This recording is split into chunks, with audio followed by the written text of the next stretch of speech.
Coming up later in the podcast. As soon as you said you're an atheist, I felt defensive because it's a label and it's charged with negativity. You're not risking your life by admitting that you're an atheist. No, and I'm certainly not risking my life in Ireland or the UK. I'm risking a lot still because you risk job opportunities, you risk clients, you risk your professional life. Fair enough. Sometimes your friends. Christianity is arguably a cult of human sacrifice. Well, exactly, but that comes from my experience because at some point I was like, "Oh my God, we are drinking blood here. I'm in church, and they're telling me that we have to sacrifice this man, which is the best man ever, which is also God, because God has to forgive us, but He can't because a sacrifice is needed, and our sin is so big that we need the biggest sacrifice. So we need a perfect human being." What the fuck? I mean, yeah. Hello, everybody. You are listening to the Magic Skeptic, aka Magic Dara, and you are very welcome to another episode of A Magician's Thoughts. And I'm joined here today by a first-time guest, and I'm really, really excited to share this guest and his ideas with you. His name is Reason Religion, and it is a growing Twitter account that I must admit I've been having an absolute blast with. Super, super funny, very kind of satirical and humorous critique of religion.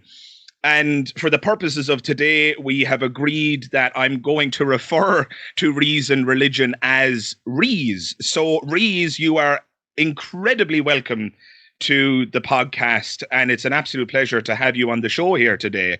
And let's dive right in. How are you doing, my friend? Oh, very well, thank you so much. How can I not do well with such a great introduction? So, yeah, thank you so much. Plenty of flattery on this show, my friend. That's a good strategy. By the time it is working. By the time we're finished here, you're going to have a very big head indeed. On a serious note, I am going to put your Twitter account, the link to that, in the description, if that's what you'd like, Rees, yeah? Yeah, absolutely. I'll reciprocate, of course. Awesome.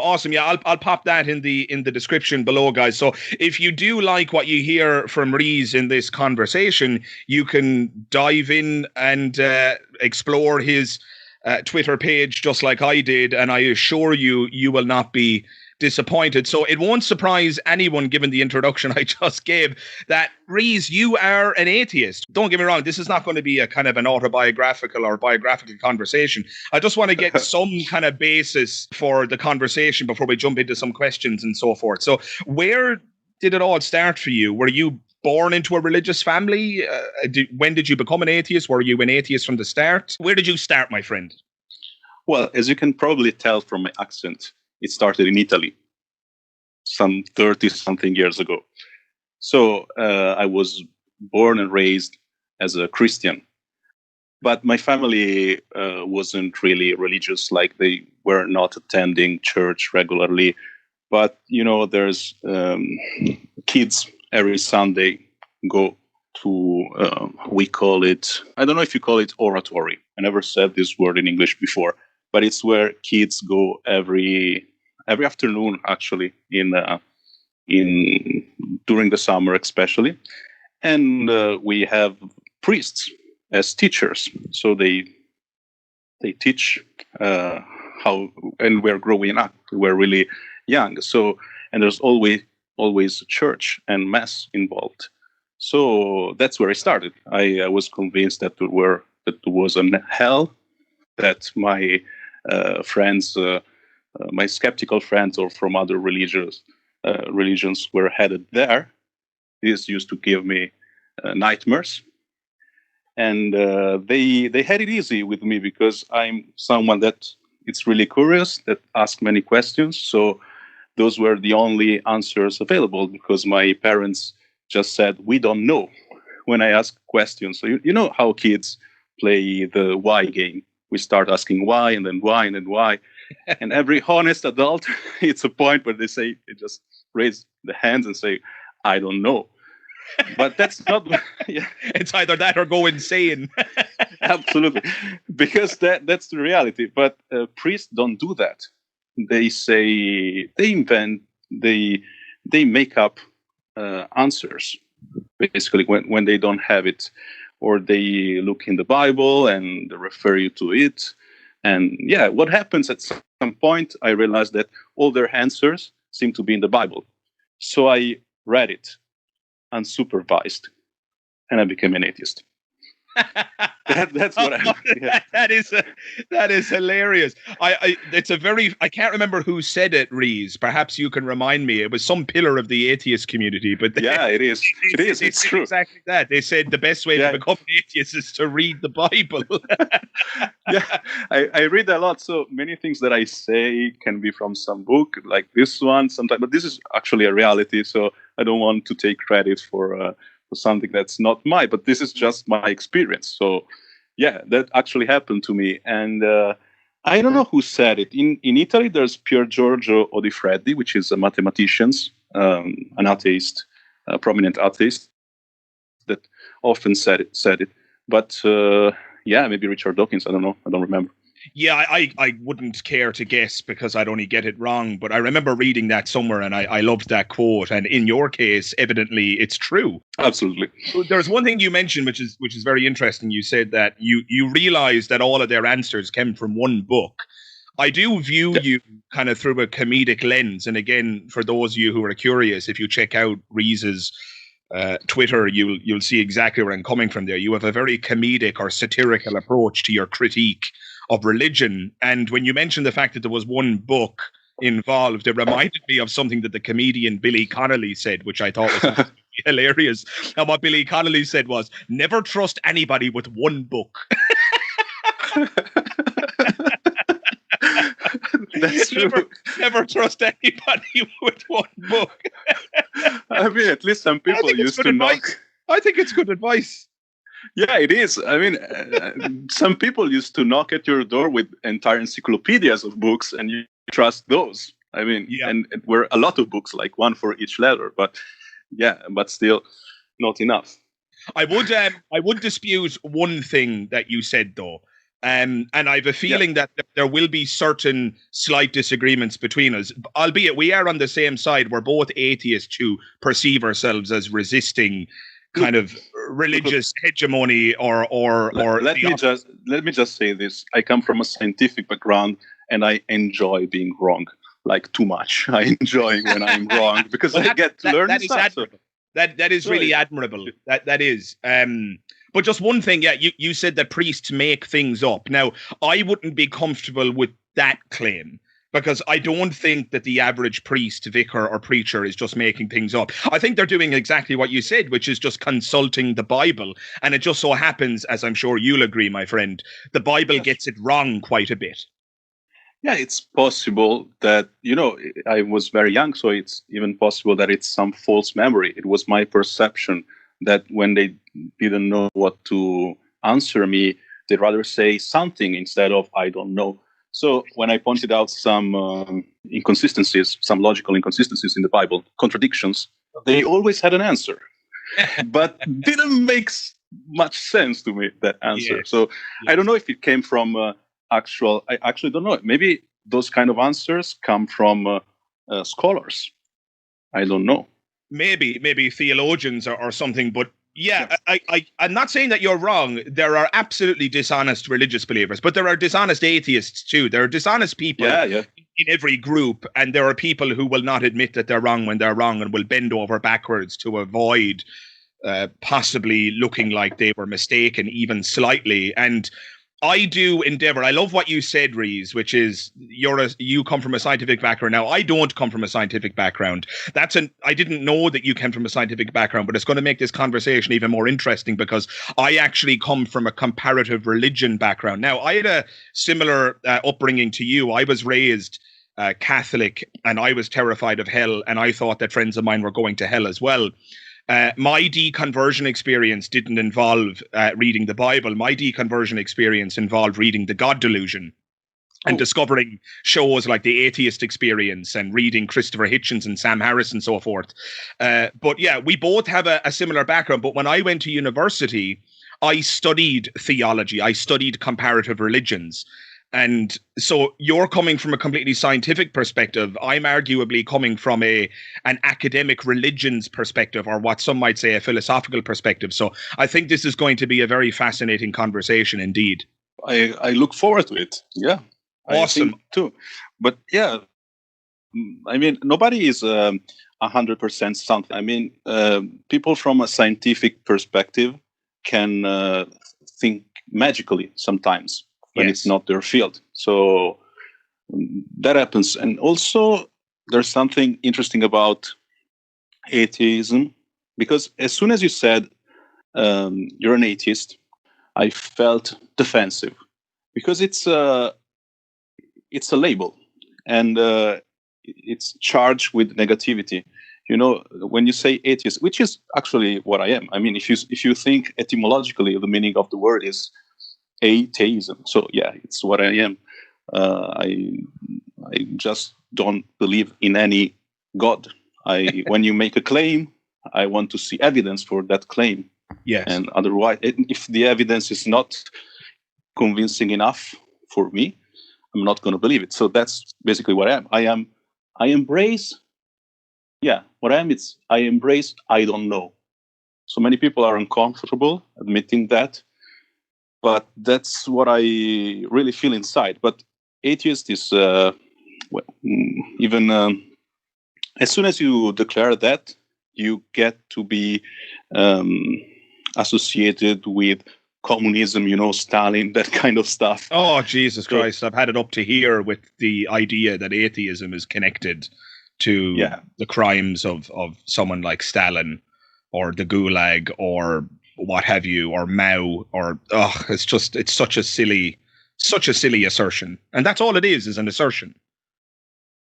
Yeah, but absolutely. And my point is just that I just wanted to share this that I had when you said atheist, because it's the reason why I don't share my real identity, because I'm not always comfortable with this kind of worldview, which is basically 3 words. I don't know. I admit that I don't know, and I'm not sure you know either. So that's it. But yeah, I diverted a bit. I think you were going in a more scientific direction. I mean, there's already enough on the table right now, Rees. Are you suggesting that you're uncomfortable with the atheist label because you have this sense that atheists are claiming to know something that they don't know? Is that correct? Because of what you said, because there are bad atheists. And those who make the most noise are those who get to wear the label, sadly. So I understand why some people prefer to refer to themselves as agnostic. I tried this once. I had a heated argument with some Muslim on Twitter. And as soon as I said, look, actually I'm an agnostic, he changed completely. It's something you should try. You should try. They treat you completely differently. Yeah, I think I know why. The word atheist has been, in the words of Matt Dillahunty, atheists have been denigrated from the pulpit. In other words, atheists have been given a very bad name for centuries now by various religious thinkers. And if you look at these holy books, whether we're talking about the Quran or the Bible or what have you, they seem to be united in their view that non-belief is one of the worst sins. Yeah, you know, you could be a murderer and potentially be forgiven, but non-belief to one extent or another is an unforgivable crime in these holy texts. And that view of non-believers as people who are nefarious, or people who are to be distrusted, or people who are going to be naturally more, or rather naturally less moral, that is something that we need to push back against. So what I would say to you, Rees, and I'm hoping I can shift your intuitions here, what I would say to you is that you should proudly adopt the label of atheists and go out into the world and prove that we, atheists are in fact nice people. We are moral. We are decent. We are upstanding citizens who want to contribute positively to the world. By running away from the label, I think we're running away from the problem. That's It's how a I good feel point. about it. Does that make sense? It totally makes sense. It does make sense. It's why some people, important people, feel compelled to come out of the closet when they are gay, for instance, Yes. because it's important that they do that. And it's similar. I mean, it's not the same, but it's kind of there's something in common there. I mean, it's not the same life experience at all. That's not what I'm suggesting. But Of course not. Of course but not. actually, it depends on where you live, because somewhere it could be even the pressure, the physical, well, the psychological pain. I don't know. Maybe it could be comparable. But in private, it's what I do. I just don't feel comfortable living a public life like that, because labels are powerful, and it's wired into us, because we look for shortcuts. We cannot think everything in detail, because we wouldn't do anything. We wouldn't get anything done. You would wake up and think, "Why am I here? what's the meaning of this day? Sure. What's the meaning of life?" So you wouldn't do anything. So when you see someone and you have some experience before, then you project what you think based on one piece of information. So sometimes I felt that, well, I experienced that it's easier to have a conversation if you don't say upfront, if you don't adopt that label upfront, because then it's like, I'm holding a flag and I'm for this team and you are for the other team, and everybody knows how that goes. Yeah, no, I get that. Tribalistic thinking is Yes. an unfortunate feature of human thinking and human nature. But I think the gay analogy is actually a really good one. Now, there are going to be atheists and agnostics, and let's just call them non-believers, or maybe secularists more generally, listening to this podcast, who are probably going to think, what are you doing comparing it to the gay movement? That doesn't make any sense at all. But you already hit the nail on the head. No, but you already did hit the nail on the head, Rees, because it does depend on where you live. In certain parts of the world, admitting that you're an atheist is to take your life into your own hands. In Saudi Arabia, you could be jailed and or executed for being a non-believer. And we don't even have to go as far as the Middle East. If you just look at America, the United States, there is absolutely an immense social pressure. And all one need do is Google this, and you'll see that the internet is filled with stories of people who were ostracized from their families. In other words, they were separated and shut out, lives, just destroyed, and no loved ones to call their own anymore, simply for the crime of not believing. So atheists do experience immense discrimination in the world, and in certain parts of the world, it is quite dangerous to admit that you're an atheist. But again, going back to the gay analogy, similar there. In certain parts of the world, it's still not okay to admit that you're a homosexual. But look at what the gay community is doing. They're not reinventing homosexuality. They're not going to create a new word, and instead of saying that they're gay, they're just non-heterosexual. I would argue that would be a mistake if the gay community did that. What the gay community needs to do, if they'll permit me to speak on their behalf for a moment, is exactly what they're doing already. They're challenging people, and they're saying things, and this started decades ago. They're saying things like, we're here, we're queer, get used to it.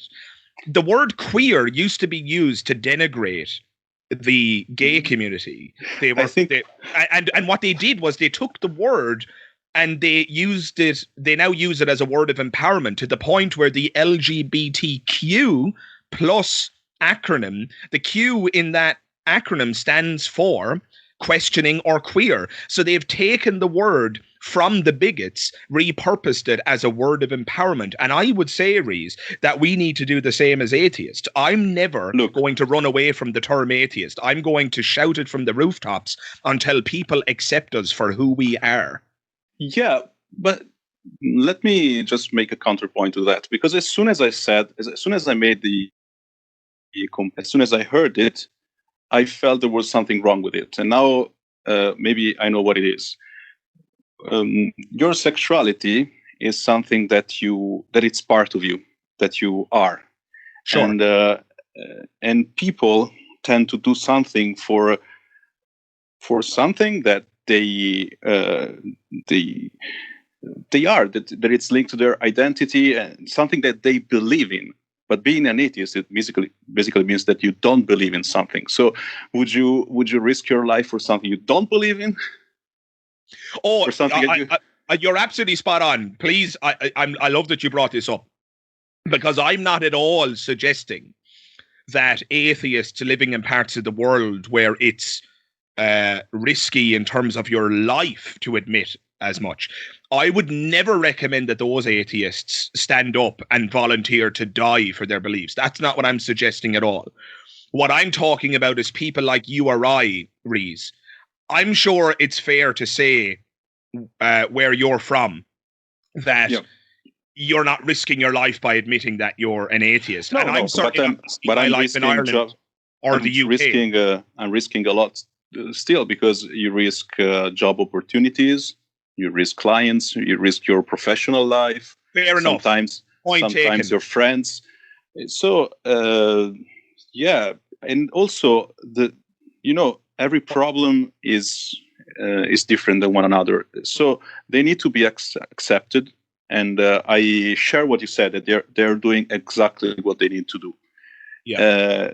Our problem is different, because we want to make people think with their heads. That's what we want. We want that it's okay to say I don't know, that they think it's okay, that they feel that there's nothing wrong with admitting that you don't know something. That honesty, intellectual honesty, it's just about that. So if you want to shift someone from a position, from a defensive position, that it's rooted deep inside of him, because again, religious feelings are something that it's part of your identity. At least you perceive it that way. I don't think it's true. I don't think that we should make a distinction between feelings and religious feelings, but it's how they feel. And what I used to feel too. And I think you too.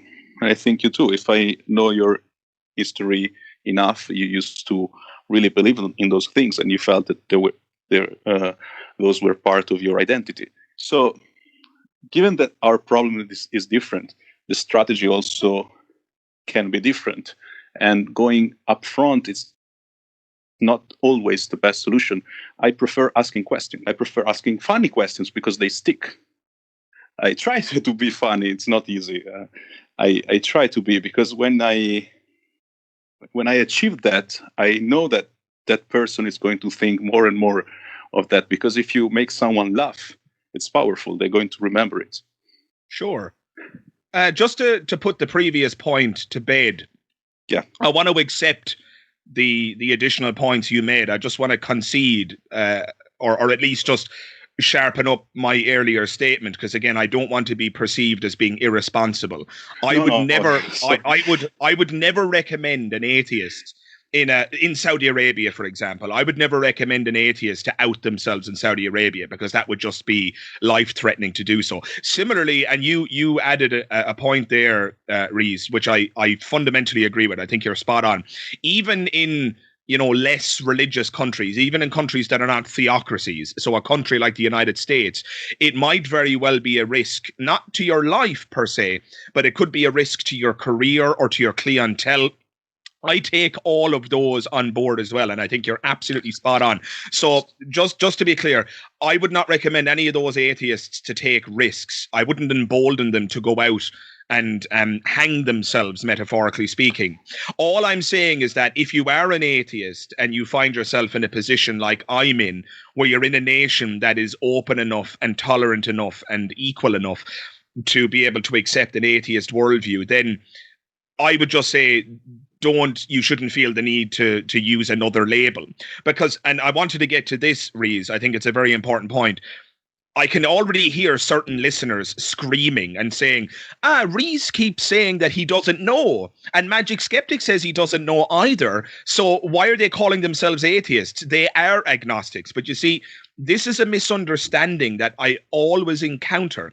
Atheism and agnosticism, the way I use the words at the very least, and people can use words differently, the way I use those words, atheist and agnostic are not separate entities. They can complement one another. I would submit to you, Rees, that I am both an atheist and an agnostic because I do not currently believe in God, and yet I would not claim to know that there are no gods. And Well, that's a perfectly acceptable position. You are as agnostic and as atheist than Richard Dawkins, because he said exactly right that many times. Yeah. He said on a scale from 1 to 7, I think, he said when 1 it's completely positive that there is a God. And so I don't remember the actual quote, but the end was that he wasn't 100% sure. He was a 6.5. So. Yeah. He was a 6.5 on the 7-point scale. That's exactly what he said. Yeah, you're spot on, my friend. Spot on. And, so, I would say something similar. I would say that I do not currently believe in God because, as you pointed out, I think before we started, Rees, religious claims have not met their burden of proof, and so I don't accept them. But that doesn't mean that I'm claiming the opposite. I often use, and I got this from the atheist experience, I often use the courtroom analogy. I would say that if you find the defendant not guilty, that doesn't mean that they're innocent. It just means that there wasn't enough evidence for guilt. And I find God not guilty of existing, which means that I do not believe that God is innocent of existing. I'm not claiming with certainty to know that God does not exist. I'm merely pointing out that the prosecution has failed to demonstrate the guilt in relation to God's existence. And so I find God not guilty. I am not making a positive claim that God does not exist. I am merely rejecting the theistic claim that God does. And so I am technically speaking an agnostic atheist. Yeah, but I look at the substance. So what's behind the label? I mean, and you said something really interesting because you're using a court law logic, and there are different logics, and we can choose the one that we want to use. And we got to the same conclusion by using two different logics, because you use the basically what would you do in a law setting. And I looked at it from the evidence perspective. So all that I thought at some point was, I don't know, is not evidence. Because the only real argument that looks like evidence for the existence of God is the Kalam cosmological argument, which is basically why there's something instead of nothing. Basically, it's enough to say why there is something instead of nothing. So, and if you dig into that argument enough, you get a I don't know at some point. And when you get there, it's important to recognize that not knowing something is not evidence, especially is not evidence for something that you want to believe. Yes. You're talking, Rees, about what is formally known as the argument from ignorance fallacy. Oh, yeah, absolutely. But I want to add something to that. When you, it's interesting that you use some logic and you get to the same conclusion that I got to using one other logic. And the funny thing is that if you dig enough, we don't even know why logic is logic. I mean, all of us at some point we have to, how do you say that in English? To bootstrap, to raise you from your pull yourself up by your bootstraps, Rees. Exactly that. Your English is better than mine. Then, anyway, that's the first time I, an Irishman, was complimented on my use of the English language, Rees. But I'll take it. I'll tell you that. Yeah, you complimented me at the beginning, so now I'm giving back. Anyway, yeah, that's why it's important that if you think that the best thing we have sometimes is your preferred logic list, and you think that you can judge reality using that logic, sometimes you should think, well, how do I know that logic is logic? Or how do I know that it's actually right? Because we don't. So what I'm trying to say is that religious people has the same problem. They just choose for some reason to adopt another kind of logic, which is theology. But you can see why. I mean, we don't have all the answers. I could be on the other side. I don't know if I was smart enough to get out of that situation. But I was lucky enough to have born with parents that weren't too successful at indoctrinating me, or priests too successful. So now I adopted scientific logic because I think it works better, because it's more reliable. But I see their point. You adopted what logic, Rees? You adopted what logic? Scientific. Science. Sure. Evidence. Sure. It's actually maybe the right word. Yeah. Sorry, I was just going to say, I don't think, perhaps there's a misunderstanding in terms of the terminology we're using, Rees. But my courtroom analogy wasn't using the so-called logic of the law. The courtroom analogy uses the exact same logic that you're talking about, that you're referring to as scientific logic. Oh, okay. It's the same logic, and I can explain why. It's simply the case that if you reject a proposition, that does not entail that you believe the opposing proposition. That is logically true. So if you tell me God exists, and I say, well, I'm not so sure I believe you, that doesn't mean that I have adopted the opposing proposition, which is to say that God does not exist. It's me saying I'm not convinced of your claim, right? Yeah. So it's the same logic that you're talking about with respect to science. I don't think that there's a different logic at play necessarily. Do you see where I'm coming from there, or no? Absolutely. I see your point, but I somewhat disagree. Because when you say it's logic that if you're not proven guilty, then you are not guilty, it's actually not. You can have a system where you choose the different solution. This happens in courts. Sometimes science says something and the courts rule the other way. Yeah, but Rees, that's where you're misunderstanding me. I'm not using the courtroom analogy to talk about how courts work. I'm using the courtroom. I'm using the courtroom analogy to just talk about a specific. I'm realizing now that this analogy is getting in the way. Look, forget about the courtroom. Forget about the courtroom. Okay, let's move away from the courtroom, because I don't care if courts fail to follow scientific reasoning, then the courts are idiots, right? That's what I would say on that. So forget about the courtroom for a moment. All I'm saying is that if the person who believes a claim has failed to provide evidence for that claim, then there's no good reason for me to believe that claim. But that doesn't mean that I believe the opposite claim. That's all I'm saying. That is all I'm saying. So when a theist says God exists, and I say, oh, really? What's your evidence for that? And they tell me, oh, because the Bible says so. And then you and I both recognize that that's a silly argument. Who cares what the Bible says, would be my response, right? The Bible is just a list of claims. The Bible doesn't provide evidence for any of those claims. And so I would say, well, I'm sorry, Mr. or Mrs. Theist, but I do not accept your claim that God exists. And then when they say, oh, but you can't prove God doesn't exist, well, I say, no, I don't have to. I do not have to adopt the opposite claim in order to reject your claim. I just have to acknowledge that your claim has not met its burden of proof. That's all I'm saying. And I think you would agree with that, no? I agree. Now I see your point better. Yeah. I still think that it could go the other way.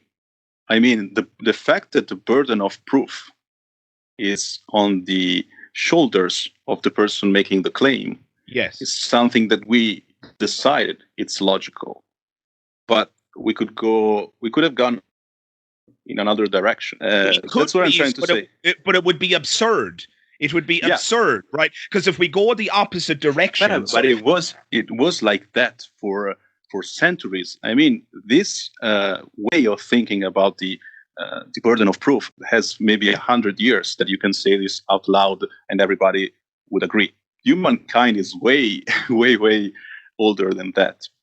So sure, what I'm sure, but we know better now, right? If you're telling me, human beings in the past got it wrong, you'll have no argument for me, my friend.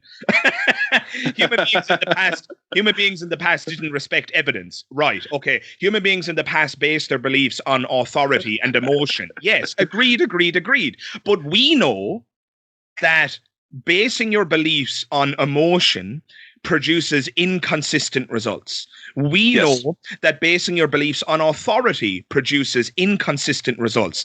The single most reliable system for producing factual information, for separating fact from fiction, the single most reliable system has, and I imagine always will be, the scientific method. And that's all I'm talking about. The scientific method is based on, you mentioned logic and different logical systems. The scientific method is based on the classical laws of logic. I'd say even more than that. It's based on what you said next. It's based on reliability. We choose now, or I'd say we know now that it's better to use this kind of reasoning because it works. Yes. Because it produces reliable results. And when it produces answers, because it sometimes, most of the times, I mean, for all the important questions, it fails. But when it succeeds, then those answers are real and reliable. Yeah, insofar as we could tell, I mean, we could get into the philosophy of is reality real, and we could really go down a rabbit hole there. So let's not open up that. No, it's the can of worm. Yeah, no. What I'm trying to say is that when people fail to recognize your point here, and which is also my point, that the burden of proof is on who makes the claim, and lack of evidence doesn't mean anything. It just means lack of evidence. Some people do think differently, and can't you see why? I can see why people born into a particular religious tradition who are emotionally attached to the conclusions that tradition has given them, when they believe that they're going to see their loved ones again in an afterlife, and when they're emotionally hijacked by the whole thing, and when they're terrified of hell, as you were, for example. Yeah, I can see how all of that cruel, harsh machinery produces a mindset that disrespects the scientific method, because the scientific method doesn't yield the results that they want it to yield. Yes, I mean, human beings are biased. Again, if you're making a point about the frailty of the human mind and so forth, then yeah, you'll have no disagreement from me. We share 99.9% of our DNA with modern chimps, for Christ's sake. Yeah. Well, they ask few questions. They have less problems. Well, I read once that religion is philosophy for the masses.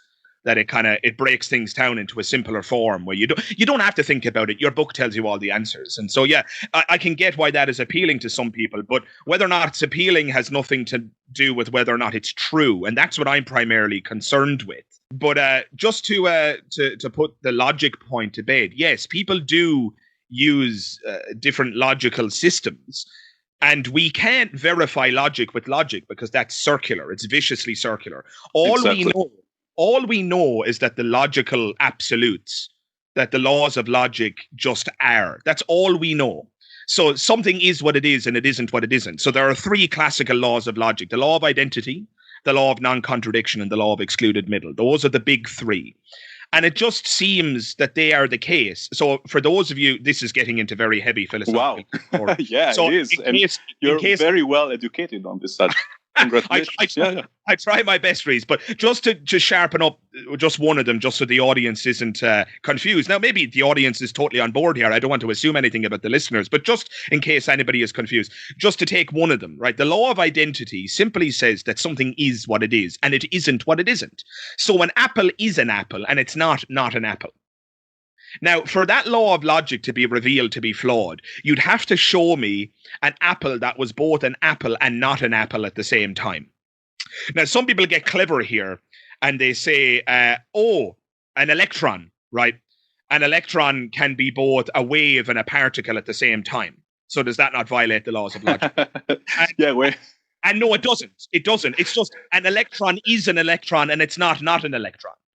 Part of the characteristics of an electron is that it can be both a wave and a particle, depending on whether or not you're measuring it, right? This is, again, quantum mechanics is incredibly spooky, and I'm not going to pretend to understand it. I think it was it Richard Feynman who once said, that if you think you understand quantum mechanics, you don't understand quantum mechanics. Yeah, exactly.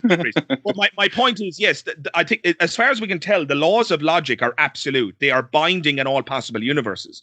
And if you were going to suggest, oh, no, but I can conceive of a universe where they're not binding, all I would simply follow up with is, so is it true in that universe that they don't apply?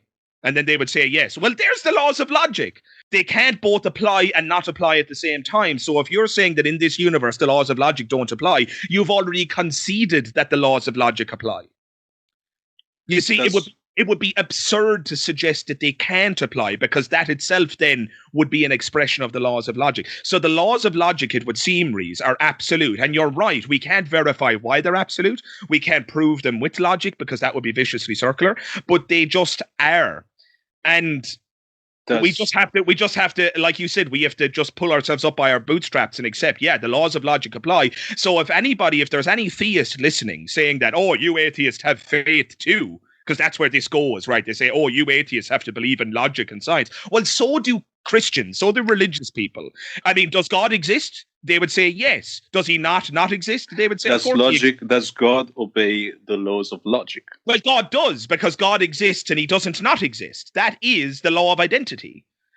For God to violate the laws of logic, he would both have to exist and not exist simultaneously. And no religious person is ever going to accept or tolerate the idea that God doesn't exist. So can God not exist? Because if he can't, then he's not omnipotent. There's something he cannot do. I would say that it's abundantly clear that certain types of gods cannot exist. So it's impossible, for example, for a god to create a square circle, because, again, that would violate the laws of logic. And most theologians, Rees, accept this. Most theologians accept, they don't use the word omni anymore. They no longer say that God is omnibenevolent, omniscient, and omnipotent. Because to say that God is all-powerful creates logical contradictions. So even theologians accept that the laws of logic are inviolable. Not even a God could break those rules. That is an incredible step forward. There is a giant leap. I mean, I couldn't agree more. It's incredible that now you can have this kind of discussions with almost anybody, and they will never, almost never say that their idea of God is above logic, because he made logic, so he can do whatever he wants with that.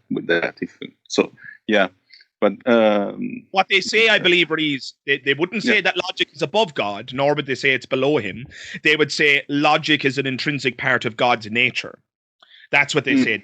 That's their get out of jail free card, because they're never going to accept that there's something above God.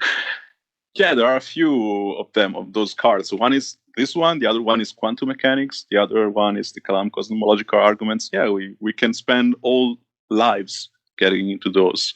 But look, it's... Sorry, finish your thought, my friend. It was finished. I was just going to say that if even logic, you have to rely on it, so it's circular. So it's circular, but again, it works. It works. Yeah.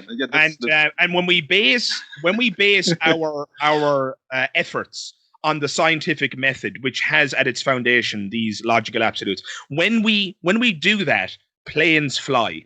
When we do that, the Hubble telescope is built. When we do that, we discover cures for diseases that have plagued humanity. And just recently, I'm really, really happy to report, this is such exciting news. I just saw in the news today, as a person whose grandparents on my mother's side were riddled with Alzheimer's, I am incredibly happy to see in the news today that they have approved, now whether or not it will be successful, maybe this will end up being a sad story, but they have approved for experimental usage a new Alzheimer's drug. And that's what happens when we use science. And so if somebody wants to say that I'm a deeply religious non-believer, or that I'm religiously committed to science, you go right ahead, buddy, and you say that. But just remember this, when you base your efforts on the scientific method, you get a fucking cure to Alzheimer's. That's what happens when you base your worldview on science and the scientific method. And let's hope we get that. For hopefully, now, we get the possibility to talk from Russia to wherever you are. I don't remember where you're in London time. So, and this feels like a miracle what we're doing right now. So it absolutely does. I mean, I'm a 90s baby, my friend. I remember dial-up internet. Bing, ba-dung, ba-dung. I mean, I remember that. I mean, that sucked, right? I remember playing my Super Nintendo. I remember when I had a Nokia 3210, which was a phone the size of a fucking brick, right? Technology has come so far, and again, we have scientific process to thank for that, I would say. Absolutely. We know it works. It's undeniable that it does, even though now there's a lot of people is mistakenly talking about science when they actually mean a bunch of scientists, because scientists can be wrong. I mean, there's scientists saying everything. You can find a scientist agreeing with you, whatever you say. You will always find some. So sure. Sometimes we have to define what we mean by science. We mean the scientific method, of course, and that works. And that is, at some point you have to choose your preferred method of understanding reality, of filtering, because there's so much you cannot take all in. So you need something to decide what's real and what's not. You as a magician, you know this better than most people, and it's easy to fool others and to be fooled yourself. Yes, so I have a video that's upcoming, Rees, where I discuss the kind of my role as both a philosopher and a magician on this channel, and I argue in that video, so I won't recapitulate the entire thing here because it'll be coming out soon. But the bullet point is that I view the job of a magician and the job of a philosopher as being not entirely, but somewhat or principally analogous, because a magician is an expert in deception. A magician knows how to fool people, and a philosopher studies arguments and argumentation and fallacies, and arguments can fool people too. Absolutely. People can be deceived by persuasive arguments. The argument might be fallacious. It might be evidentially bankrupt, but if it's persuasive, it can trick people. You mentioned the Kalam cosmological argument. That's very persuasive, Absolutely. And yet it's entirely flawed. So for those of you who don't know, just to catch, again, I don't want to assume some members of the audience might be very well familiar with the Kalam. The Kalam cosmological argument, and you can correct me if I make a mistake here, Rees, but there's three basic premises. Premise number one is that everything which begins to exist has a cause. Premise number two, the universe began to exist. And so premise number three, and the conclusion is, therefore the universe had a cause. That is the Kalam cosmological argument. And of course, theists go on to rationalize that cause must have indeed been God, because if it existed outside of space and time, it must have been spaceless and timeless. It must be personal and all this kind of business. But that argument is deeply flawed. And I can get into that after you respond, Rees. Yeah. There are. We can discuss it at length why it's flawed. It's never been validated by classical logical thinking, but it's persuasive. Yeah, it is. And the funny thing is that even though we concede that, okay, let's say there's a cause. We don't know. I don't know, but let's say there is a cause. That tells you nothing about your we could be in a simulation. There could be 100. Yeah, it could be anything. Could have been, the universe might have been created by metaphysical magic pixies. How do you go from that to your book? That was Max Dillahunter's example, just to give him credit there. Absolutely, and that tells you nothing about what you're actually trying to prove, which is that your God between thousands of God is the right one. Correct. That tells you nothing. Yeah. Because if you look at, then you have to prove your holy book, but you find inconsistencies in it, logical. Yes. Fallacies. You find contradictions. So by the same logic that we are talking about, you cannot validate that. But my point was just that even if all that we said is right, and we think it's right, you still have to make a choice, because we made the choice at some point in our life to value this way of thinking, this logic, the scientific method, evidence, like our preferred way of knowing about reality, our epistemology. See, that's where you lose me a small bit, Rees. That's where you lose me a small bit. Talking about it as though it is a choice is a problem for me because, look, let's just take a very, very basic example. Yeah, but no. Let me just finish the thought. Sure, it's just that forgive me. Cannot force people to adopt that, even if you say even if you bring all the evidence on the table, they'll still believe. I can give you one.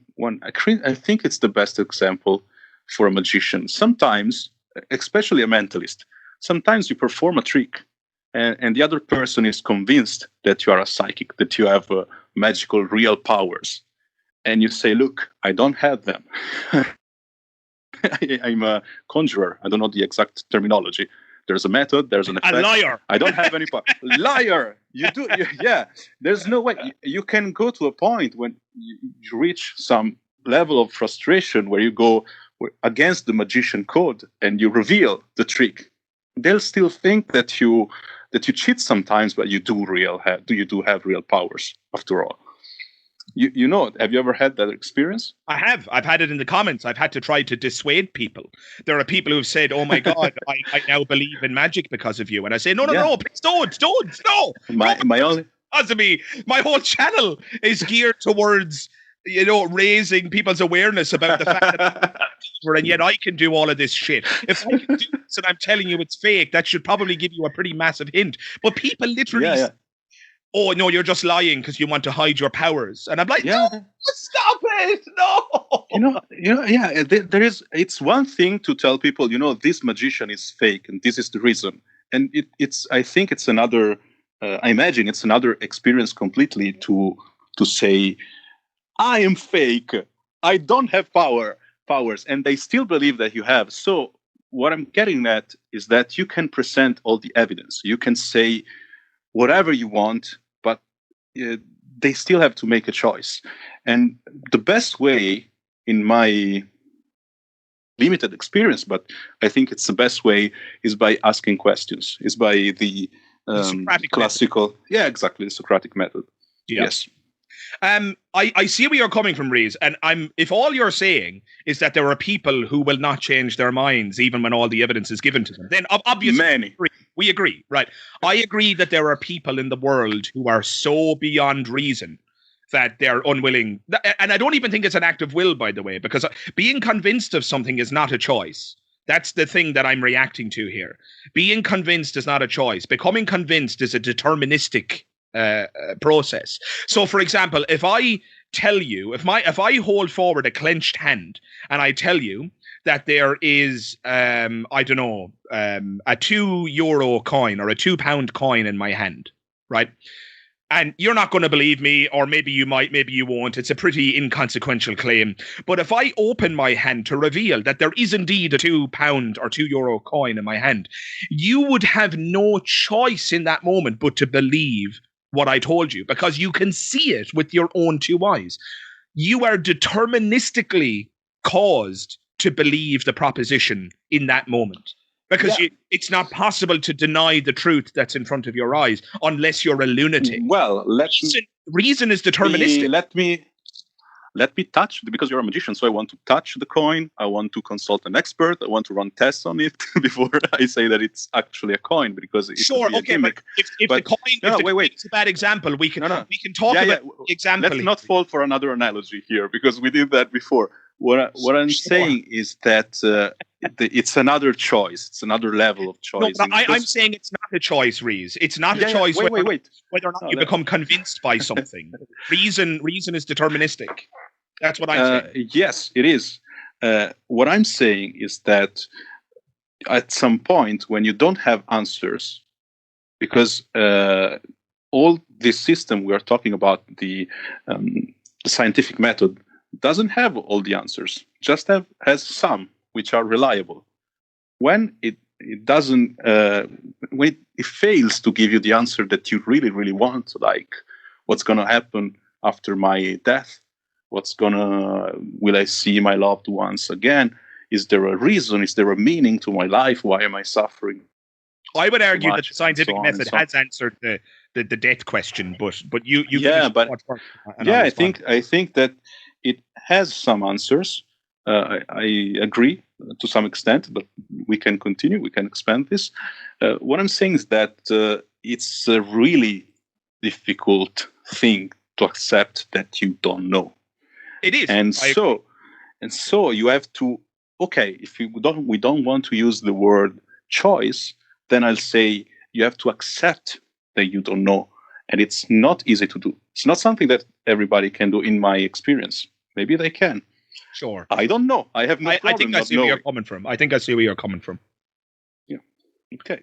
Yeah. No. I think it's a good point. Yeah. I think we were getting stuck on the word choice because, you know, if I handed you a barrel of apples, and if I handed you a bucket of apples, and I told you that there were 30 apples in the bucket, and then you counted them and recounted them and recounted them again, and then got somebody else to recount them and recount them and recount them again. If you all counted to 30 every single time, you would become hopelessly convinced that there were 30 apples in the barrel. It would not be a choice that you now believe that there are 30 apples in the barrel.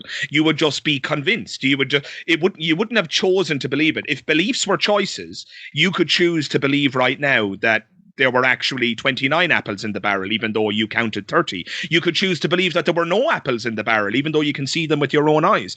Beliefs are not choices in the simple sense, and that's all I was making. That's all I was saying, Reese, and I suspect you agree with me on that. Absolutely, I agree 100%. What I'm saying is that those things are not charged with emotion, so we can easily be rational. I see what you're saying. I see what you're saying. Yes. But what I had in mind when I had to let go of religion at some point is that we are loss adverse humans. We humans hate to lose things. It's well known in marketing, etc. But I was losing an eternity of life. I was losing a lot of stuff. Okay. And what I was comparing, because I knew that this way of looking at things, that my religion was circular, didn't make any sense. But on the other hand, I had partial answers, and so another imperfect system. I was comparing two imperfect systems, both circular some way, but yeah, at some point I had to admit that one is better, that one is more reliable, but it took effort, because you lose a lot. You gain also a lot, I think, I would argue. You do, and I think that's the part of the conversation that people don't focus on a lot. They think about atheism as a net loss, although technically, and again, I suspect you'll agree with this, Reese, technically you've lost nothing because you never really had it. It's like being told, hey, you won the lottery. Yeah, but technically it doesn't work. And then you think that you've won your £1,000,000. Yeah, I won the lottery. And then you spend the next week celebrating, I won the lottery. And then at the end of the weekend, they say, actually, there was a mistake. You didn't win the lottery. Oh, yeah, but technically you didn't lose anything because you didn't gain anything to begin with. But I would say the same is true of religious claims. I'm aware that people believe them. And so there is, in fact, a psychological loss. I would never dispute that. I went through it myself, my friend. It wasn't nice to come to learn that, so I won't see my loved ones again. You know, that sucks. And this is why I think religion is potentially toxic to begin with, because people lose their faith all the time. And by telling them that they were going to get this afterlife and that they're going to see their loved ones again, etc., when they eventually discover, and not everybody does, of course, but if they eventually discover that it was all hogwash to begin with, it's like having the rug pulled from beneath your feet. Whereas if they had been raised a non-believer, there never would have been a rug to yank out from underneath them. Absolutely. Still, you know, we just said that before. We made a giant leap forward because now the church isn't selling estate in heaven anymore, but they used to do it. Are you talking about indulgences? Exactly. Yes. You can pre-book your spot in heaven. I will. So it's a scam. We know it's a scam. If ever there was a more perfect example of it just all being a racket, so, that's it. They're not doing that anymore, but to some degree, you're doing that to yourself now because you think that you have these things that you risk losing if you become if you stop believing, if you just admit for once you don't know. And I would. All you said, I completely agree. I would attack only the word technical, because technical is not important.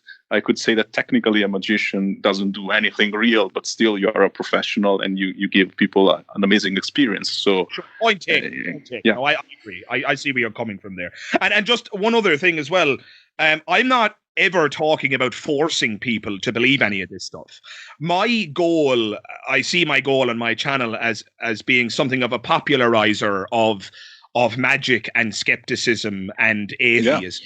I want people to see that atheists are friendly people and that they're rational and that you could sit down and have a friendly chat. I've had extended dialogues with other people on the channel who disagree with me, and I wanted to have a conversation with you today, partly because we're on the same side, but also to show that not all atheists are the same. Because I knew by looking at your Twitter that we were going to disagree on some things, and some of those disagreements have already come to the fore today, which is wonderful. It's not a club. Exactly. We just don't know. So we just don't believe something, and that's it. We just don't believe a bunch of claims. And just to put the Kalam cosmological argument to bed as well, I think one of the biggest flaws is that it says that the universe began to exist. That hasn't been demonstrated at all. We know that the Big Bang started our local universe, but that says nothing about the cosmos in its entirety. Look, we just, as you said, we don't know. So stop saying that you know things that you don't know. Exactly. And I'm saying that to those who would propose the Kalam cosmological argument. And it doesn't matter what scientist you can find who says, oh yeah, I think it did have a beginning. Because there are also scientists who say, I'm not sure. And then there are those who think that the universe is eternal. The point is that the jury is out on whether or not there is a truly cosmic beginning. That hasn't been answered yet. I think that there's also something that we can add to that. And that's the fact that, as we said before, people uses sometimes quantum mechanics as a get free of jail card. Get out of jail free card. Yeah, sorry. Thank you. Sorry. Exactly. They're going to appeal to quantum spookiness. In other words, if there's a gap in our knowledge, we can shove God in the gap and, hey, God exists. Yeah. But look, we know what they're really saying, what they're admitting is that the infinite small follows different rules, abides to a different set of rules than what we are familiar with. So let's say we are on the middle size world, and we experience apples falling, we experience that something can be only in one place at a time. So this is what we experience. And now we know that if you go in the same world, but if you go to the really, really small, the quantum, the quantum scale, then what you assume doesn't work anymore. Sure. And you can go the other direction too. You can go to infinite big.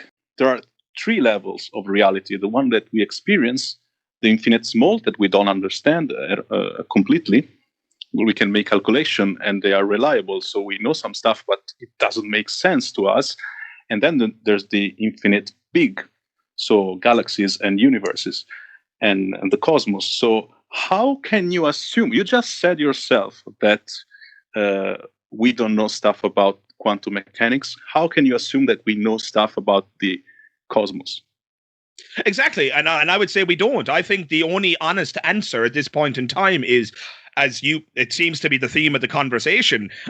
People are going to listen to us talk for an hour talking about what we don't know. But I think the only honest answer, my friend, is that we don't know. You're correct. We evolved in the savannas of Africa to run away from lions and to hunt and to gather. We did not evolve to understand the complexities of quantum mechanics or the macro scale of the universe and how universes are created.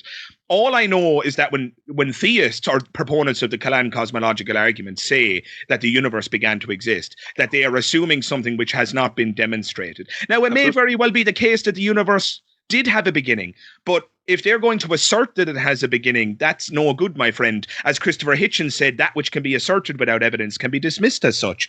And so I have no interest in assertions. Now, philosophers will very quickly jump on this and say, oh, so you're saying the universe is eternal? No, I'm just saying I don't know. And if indeed the universe is eternal, that's not necessarily a violation of the principle of sufficient reason, which is what people frequently refer to. The Yeah. principle of sufficient reason. And if you're going to say that an eternal universe is a violation of the principle of sufficient reason, so too would an eternal God be a violation of the principle of sufficient reason. But again, that's where you get to the fallacy. They're engaged in a special pleading fallacy. There's different rules for God. Well, isn't that convenient? Absolutely. Yeah. Then, yes. So if there are different rules, what are we even talking about? There's exactly. No way to, oh my God! I love that you said that. What is the point in having a logical and reasonable conversation if, when we come to the key point, you're just going to invent new rules? It's just when as soon as you say, look, I don't need to prove it. My religion is above proof. It's just about faith. It's what I want to believe. Then it's fine to me. I have no problem with you. Yeah. It's when you make claims. It's when you make claims about reality. Then I ask for evidence. Exactly. In other words, religion is not. See, some people want to say that. I think it was it Stephen Jay Gould who said that religion and science are non-overlapping magisteria. If I'm mistaken, I'll put the correct information in the description. But I think it was Stephen Jay Gould who said that religion and science are non-overlapping magisteria. That would be true if it weren't for what you just pointed out, Rees. Religious people frequently make scientific claims. They're making claims about how the universe began. They're making claims about how life began. They're making claims about where our morality comes from, which is a claim about psychology. These are all claims, in the words of Sam Harris, that trespass explicitly into the domain of scientific discourse. And so if you're going to join the scientific conversation, bring your evidence or don't bother, because we're not going to listen to you. And if somebody is going to break the rules and say, but God doesn't have to abide by the principle of sufficient reason, or God's reason for his existence is contained within himself, which is another gem. Another research, which is just a nonsense. If that's what you're going to suggest, well, then what was the point in even having the discussion to begin with? So, Rees, I'm going to give you the last word on that, and then I want to ask you one final question. Because I'm pressingly aware that we're coming to the end of this, my friend. Okay, but I feel like I hijacked the conversation a little bit, but ask me, what would you like to talk about? Well, I want to ask you, this will be quite interesting. For the final point? Yes, I did say that I wanted to go through a couple of your tweets just to give the audience a flavor. So I'm just going to read a couple of them, and then I want to I want to pose one of them as a question directly to you. Yeah. So one of them, which I loved, and I'm just going to pull it up here now. Where is it? Yes. So you responded to somebody else on Twitter, who I won't name because they haven't agreed to be named here, and I've not spoken. But this person said, "What are Christian values?" Serious question. So I'll read that one more time. They said, and I quote, "What are Christian values?" Serious question. And your response, I must admit, it really made me belly laugh. You said, I don't know if you recall this, you said, well, so I'm quoting here. So this is what Rees said. "Well, the first one is the importance of human sacrifice as a scapegoat. Then they lost me." It was not bad. I must admit, that really, really got me. I think that was the one I read, and I was like, "That's it. I'm following this guy. I have to follow this guy's tweets. This is great." But what's great about that, Rees, is that you actually, again, using satire, you've actually called out an incredibly important thing. Christianity is arguably a cult of human sacrifice. Well, exactly, but that comes from my experience, because at some point I was like, "Oh my God, we are drinking blood here. I am in church, and they're telling me that we have to sacrifice this man, which is the best man ever, which is also God, because God has to forgive us, but he can't because a sacrifice is needed, and our sin is so big that we need the biggest sacrifice, so we need a perfect human being to what the fuck?" I mean, yeah. Yeah, exactly. I mean, why, as Richard Dawkins put it best, why couldn't God just forgive the sins? Why did a human being have to be tortured to death? Right, because that was God's rule. God is the one who set up the rules. God says that for the sins of humanity, there has to be a great sacrifice. Why couldn't the great sacrifice simply be God swallowing his ego and forgiving the sins without expecting a human being to be tortured to death? Now, there are going to be to attack that, and they're going to say, oh, they didn't sacrifice a human being, they sacrificed God. Okay, well then why did God have to sacrifice himself in order for the sins to be forgiven? Why is blood sacrifice required at all? That is immoral. And if you think it's moral, Christianity, I would argue, has corrupted your morality. It has turned you into something that you're probably better than. I mean, it's just an intrinsically immoral idea. Nobody had to die for the sins of humanity. God could have just forgiven the sins. But the point is also, I felt guilty all the time, but what's my sin?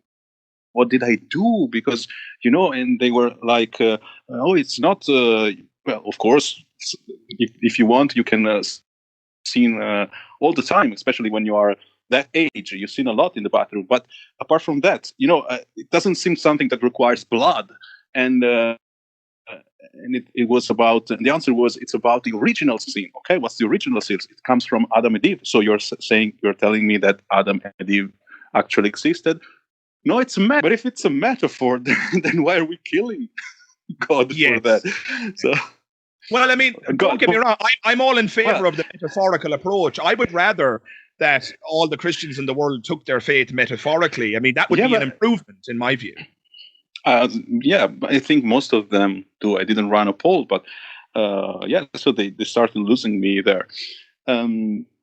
I mean, I know Jordan Peterson is a divisive and controversial figure, but Jordan Peterson's brand of Christianity is very much a metaphorical New Age type of Christianity. I don't support a lot of Peterson's political and moral ideas, but I absolutely support his approach to Christianity. If the rest of the world, the Christian world, adopted Peterson's metaphorical New Age Christianity, I think the world would be better, because that version of Christianity is the opposite in many respects to the Catholicism that I was raised with.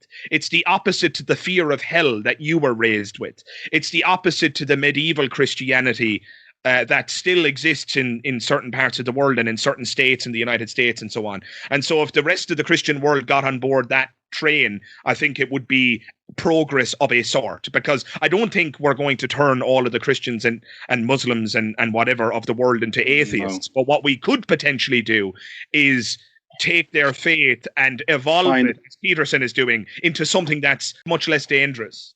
Exactly. We could have a longer conversation about Peterson. Yeah. But again, I want to ask you one final question here. Go ahead. And this is a question you posed to your followers on Twitter, and I want to ask you your response. So you posted this a few days ago, and it really caught my attention, and I love the question. And so I would love to close by quoting one of your questions back at you. So what you said is the following, and I quote, "Your fear of being wrong is the wall between you and the truth. Be honest with yourself.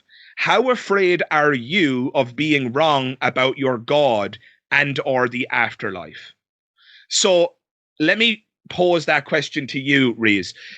Are you afraid that you might be wrong about the afterlife? Do you still experience a fear of hell? Or are you totally over it? Are you convinced that there is no hell? Do you ever worry about dying or death as an atheist? Does it scare you to think that the end is the end and it's just oblivion because your conscience turns off? What are your thoughts? Are you worried? Do you find being an atheist a frightening proposition? Did you find the year 1945 an inconvenience to you? I love this response because it's the response I use. Really? Yes. I often say, I would say to you, Reese, do you know what? Before I say what I would say, let's run with it. So ask me that question again and I will respond. Was the year 1945 an inconvenience to you? But Reese, I wasn't alive then. Yeah, so you know how it feels. It's peaceful, isn't it? Yes, exactly. So what I always say, Rees, is what were you feeling in the year 2000 BC? And they say, what? I say, no, it's an honest question. I mean it genuinely. What were you feeling in the year 2000 BC? And they say, nothing. And I say, was that so bad? Exactly. Is that something that we have to fear? Of course, there's the going the last days. Okay, let's not get into sad stuff, but of course it's sad. It's a sad thought. Yes, Reese, what you're talking about there's a difference between death and dying. There's a difference between death and dying. No, and so while we're not afraid of death, dying definitely sucks. There's no that's absolutely. Thank you. But the actual feeling of non-existing, you actually know how that feels like. Well, technically, I won't say technically because we got into that before. The truth is, we don't know what it feels like, but there will be nothing. There will be no experience, and if there's no experience, there can't possibly be a negative experience. Yeah, it's more accurate what you said. Yes, I agree. But that's it. So all I have is to gain something. If I'm wrong, I will gain something, and I can. If God, you're telling me that He's benevolent, then I would just say, lack of evidence. You made me this way. So, Bertrand Russell, the famous English mathematician and godless philosopher, said he was asked one time, "What would you say if you were confronted by God and God asked you, why didn't you believe in me?" Yeah. Bertrand Russell said that he would respond that Bertrand Russell was a very quaint, very British. I know. What Bertrand Russell said was, not enough evidence. and I would give the same answer. And you know what? If God does exist and God wants to punish you, Reese, and He wants to punish me, and He wants to punish Bertrand Russell for the alleged crime of not believing when there wasn't enough evidence, if that God wants to punish us for intellectual honesty, then frankly, fuck him. Absolutely, that's my honest response. Fuck him. Frankly speaking, I don't want to be a part of a dictatorship of that kind, especially because I have reason to think that it's just a scam that we are perpetuating in our minds. I think Christopher Hitchens referred to heaven as a, quote, divine North Korea. He said the only difference is at least you can fucking die to leave North Korea. No, nobody can compete with these giants. They also had a head start, but Reese, I must say I have enjoyed this conversation immensely. Me too. It's been a pleasure. No, the pleasure sincerely has been all mine, and we have to do this again. And I hope, my friend, that you will remember me when your Twitter blows up and you're massive. Because your Twitter, I don't know. Man, I'm telling you, your account is going one way and it's up. You're going to be remembered in this community, I tell you. So I hope you'll remember the Magic Skeptic as and when you are surfing on high, my friend. Well, absolutely. If that happens, I will remember, absolutely. But I'm not taking that so seriously. Compared to you, I'm actually an amateur. I feel like an amateur. You're doing this better, more systematically. I look forward to talk again with you. And I wish for you that you get the followers that you deserve. Thank you. Are many. Thank you very much, my friend. That means a lot. That means a lot. And again, thank you very much for joining me here today. So guys, if you did enjoy hearing from Reese, aka Reason Religion, as I said, his details are in the description if you want to check out his Twitter page. It's fantastic. As I said, you will not regret it. If you enjoyed the conversation, do consider dropping a like on the video. And if you've been enjoying the content more generally, do consider hitting the subscribe button. And if you do, don't forget to check the bell notification icon. That way you'll be able to stay up to date with all things on the channel, and you'll even be notified as and when my latest videos go live. So thank you very much once again for joining me, Reese, and thank you, dear listener, for getting this far in the video, and I hope to see you in the next one. All the best. Bye-bye.